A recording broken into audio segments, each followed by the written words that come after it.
ప్రస్తుత కాలంలో వయసుతో సంబంధం లేకుండా పిల్లలు పెద్దలు ప్రాణాంతక వ్యాధుల బారిన పడుతున్నారు. ముక్కుపచ్చలారని చిన్నారులకు చిన్న వయసులోనే నిండు నూరేళ్లు నిండిపోతున్నాయి. తాజాగా వారణాసికి చెందిన 9 ఏళ్ల చిన్నారికి సంబంధించిన ఓ హృద్యమైన కథ సోషల్ మీడియాలో చక్కర్లు కొడుతుంది. రణవీర్ భారతి అనే చిన్నారికి ఐపీఎస్ అధికారి కావాలనేది కల. అయితే ఆ చిన్నారి బ్రెయిన్ ట్యూమర్ బారిన పడింది. ప్రస్తుతం ఉత్తరప్రదేశ్లోని మహామాన క్యాన్సర్ ఆసుపత్రిలో బ్రెయిన్ ట్యూమర్కు చికిత్స పొందుతుంది. ఐపీఎస్ అధికారి కావాలని ఆ చిన్నారి కల తీరింది.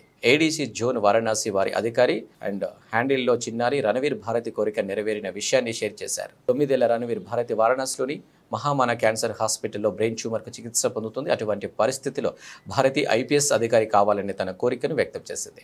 ఆ చిన్నారి కోరిక గురించి పోలీసు అధికారుల వద్దకు తెలిసింది. ఇప్పుడు ఆ చిన్నారి కోరిక నెరవేరడంతో ఆ చిన్నారికి సంబంధించిన ఫోటోలు నెట్టింట్లో షేర్ చేశారు. భారతి కాకి దుస్తులు ధరించి క్యాబిన్ లోపల కూర్చుంది. భారతి ఇతర పోలీస్ సిబ్బందిని కలిసింది. అంతేకాదు పోలీసులకు షేక్ హ్యాండ్ ఇచ్చి సంతోషంగా గడిపింది ఆ చిన్నారి. ఈ వీడియో గ్రూప్ ఫోటోతో క్లోజ్ అయింది.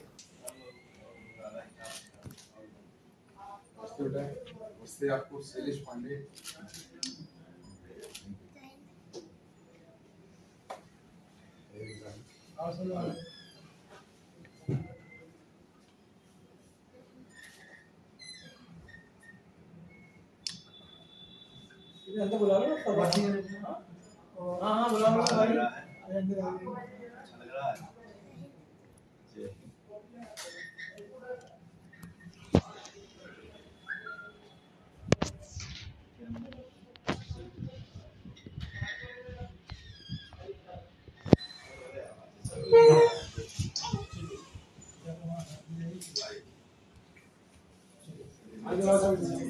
सैल्यूट करो पहले सब लोग एक बार आ जाइए, सब लोग आ जाइए,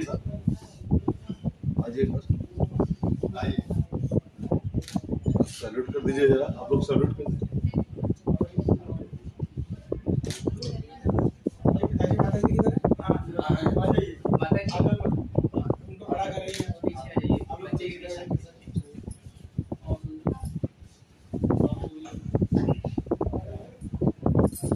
हाँ जी सब लोग थोड़ा आगे आ जाइए, थोड़ा आगे आ जाइए।